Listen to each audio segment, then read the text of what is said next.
Hello everyone. आज हम लोग रेस्पायरेशन श्वसन क्या होता है उसके बारे में जानेंगे। तो प्रत्येक जो जीव होते हैं इस दुनिया में उसको जीने के लिए ऑक्सीजन की आवश्यकता होती है। और ये ऑक्सीजन क्या करती है, जो जीवों के शरीर से भोज्य पदार्थ होती है, इसको कार्बोहाइड्रेट बोलते हैं, उसका विघटन करके ऊर्जा प्रोड्यूस करती है, ऊर्जा रिलीज करती है।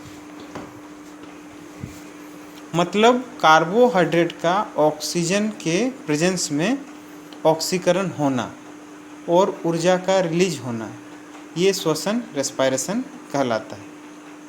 इसमें देखेंगे इक्वेशन में C6H12O6 ग्लूकोज या भोज्य पदार्थ या कार्बोहाइड्रेट भी बोल सकते हैं। ये ऑक्सीजन के प्रेजेंस में कार्बन डाइऑक्साइड H2O यानी जल और ऊर्जा का निर्माण करती है। ग्लूकोज यहाँ तक समझ गए सब। अब आगे देखेंगे सांस लेने से लेकर हमारे शरीर में ऊर्जा बनने तक की प्रक्रिया को 3 भागों में बांटा गया है।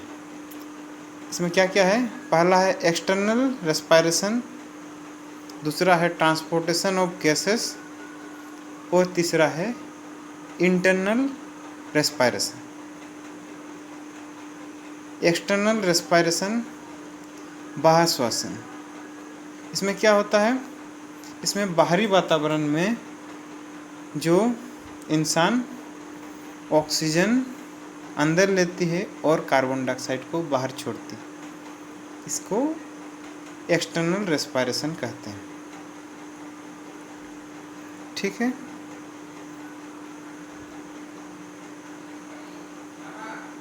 तो मनुष्य जब सांस लेते हैं मनुष्य ऑक्सीजन के रूप में, तो ऑक्सीजन क्या करता है? कार्बोहाइड्रेट का विघटन करके हमें ऊर्जा देती है। इसको आगे अच्छे से जानेंगे। सबसे पहले जानते हैं एक्सटर्नल रेस्पायरेशन को अच्छे से। तो एक्सटर्नल रेस्पायरेशन क्या होता है इसको जानेंगे। सबसे पहले इसमें प्राणियों और वातावरण के बीच श्वसन गैसों जैसे ऑक्सीजन कार्बन डाइऑक्साइड के आदान प्रदान को एक्सटर्नल रेस्पायरेशन कहते हैं।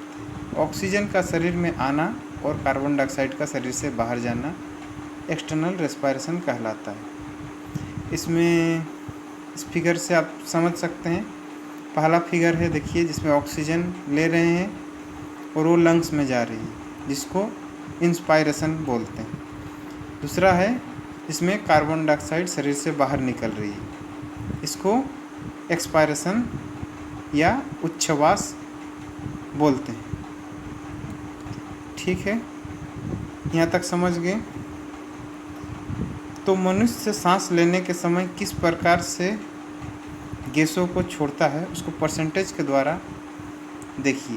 पहला इंस्पायरेशन में नाइट्रोजन 78%, ऑक्सीजन 20%, कार्बन डाइऑक्साइड 0.03% और जल वाष्प 0.5%। ये इंस्पायरेशन जो सांस लेते हैं इसमें गैसों का मात्रा इतना रहता है। और जो एक्सपायरेशन होता है उसमें नाइट्रोजन 78%, ऑक्सीजन 16%, CO2 4% और जल वाष्प 6.5% होता है। इसमें जो नाइट्रोजन होता है वो सांस लेते और छोड़ते समय परिवर्तन नहीं होता। इसमें देख सकते हैं आप, दोनों में 78% होता है, चाहे सांस ले या सांस छोड़े। एक और इम्पोर्टेंट पॉइंट है, लंग्स में ऑक्सीजन और कार्बन डाइऑक्साइड का जो एक्सचेंज होता है वो गैसों के दाब के अंतर के कारण होता है, जिसको प्रेशर डिफरेंस बोलते हैं।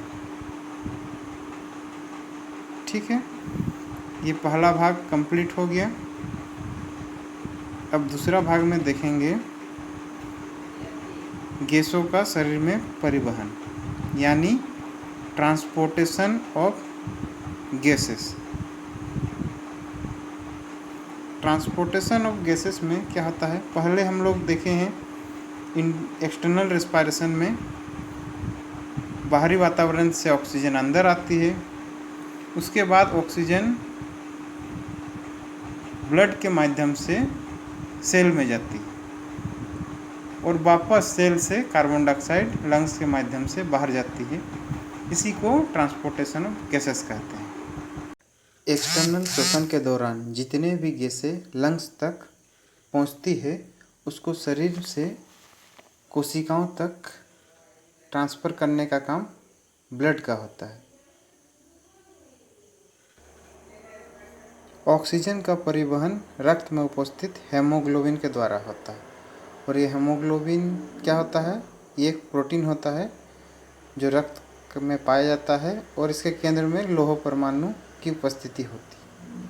इसमें देखिए फिगर में ऑक्सीजन हेमोग्लोबिन के साथ जुड़ जाता है और एक टेम्पोररी कंपाउंड ऑक्सी हेमोग्लोबिन बनाता है। ऑक्सी हेमोग्लोबिन ब्लड सर्कुलेशन के दौरान हमारी कोशिकाओं तक पहुंच जाती है। वहां जाकर देखिए ऑक्सीजन और हेमोग्लोबिन दोनों अलग हो जाते हैं और ये मुक्त ऑक्सीजन हमारी कोशिकाओं तक पहुंच जाती है और इस प्रक्रिया से हेमोग्लोबिन हमारे ब्लड में पहुंच जाती है, जिससे आगे तीसरे पार्ट में हम लोग देखेंगे, जिससे इंटरनल एक्सपायरेशन होती है, रेस्पायरेशन। तो अब तीसरा भाग है इंटरनल रेस्पायरेशन। इंटरनल रेस्पायरेशन अब तक हम लोग पहले देखे, पहला भाग एक्सटर्नल रेस्पायरेशन में ऑक्सीजन लंग्स तक आए, दूसरा भाग था ट्रांसपोर्टेशन ऑफ गैसेस जिसमें लंग्स से सेल तक आए। अब ये तीसरा भाग है, इसको हम लोग आंतरिक श्वसन भी बोलते हैं, जिसमें जो भी प्रक्रिया होती है वो सेल के अंदर ही होती है। ठीक है, यहाँ तक समझ गए। अब ये आंतरिक श्वसन दो प्रकार के होते हैं। पहला होता है अनाक्सी श्वसन जिसको एनारोबिक रेस्पायरेशन बोलते हैं, दूसरा होता है ऑक्सी श्वसन जिसको एरोबिक रेस्पायरेशन बोलते हैं। अब इसको जानने से पहले थोड़ा सा हम लोग सेल स्ट्रक्चर देख लेते हैं। इसमें कोशिका द्रव्य और दूसरे बहुत सारे ऑर्गन होते हैं। केंद्रक देखिए, राइबोसोम होते हैं, माइटोकॉन्ड्रिया होते हैं, लाइसोसोम होती है। इसमें एक नोट करने वाली पॉइंट है कि जो सेल होती है, श्वसन की प्रक्रिया हर जीवित कोशिका के कोशिका द्रव्य और माइटोकॉन्ड्रिया में पूरी होती है। जो एनारोबिक रेस्पायरेशन होती है उसमें साइटोप्लाज्म में प्रक्रिया पूरी होती है और जो एरोबिक रेस्पायरेशन होती है उसकी प्रक्रिया माइटोकॉन्ड्रिया में पूरी होती है।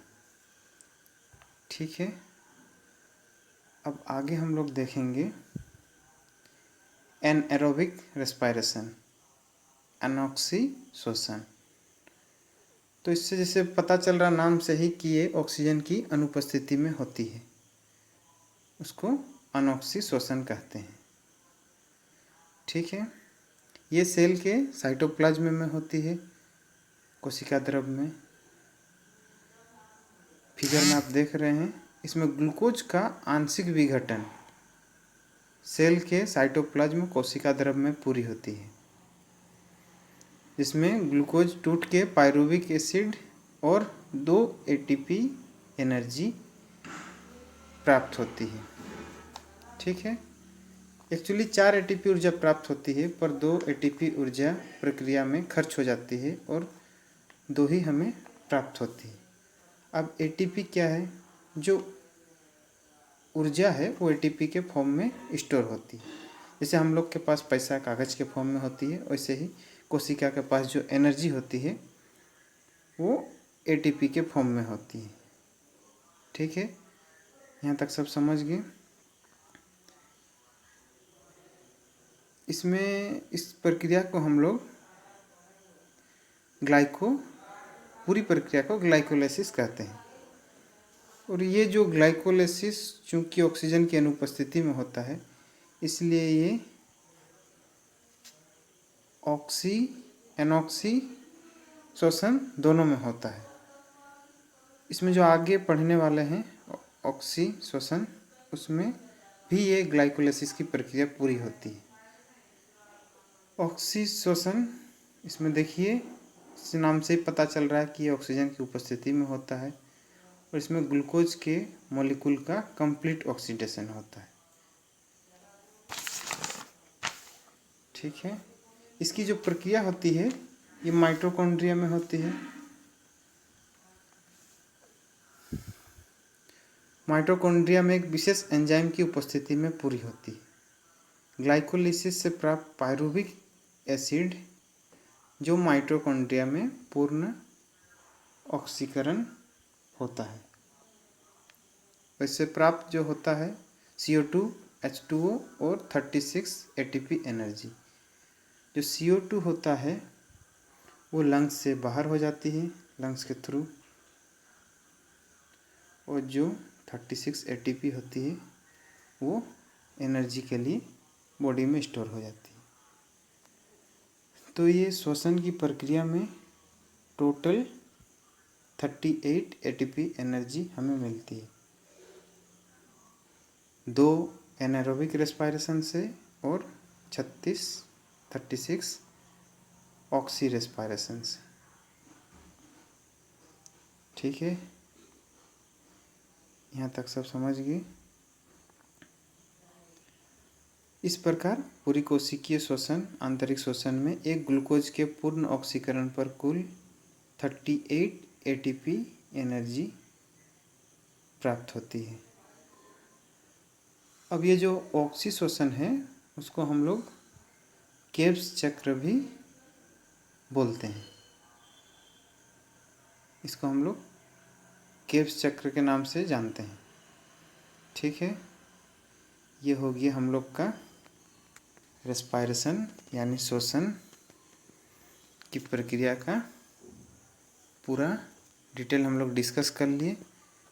आगे और 1-2 पॉइंट है इससे रिलेटेड जो जानना जरूरी है।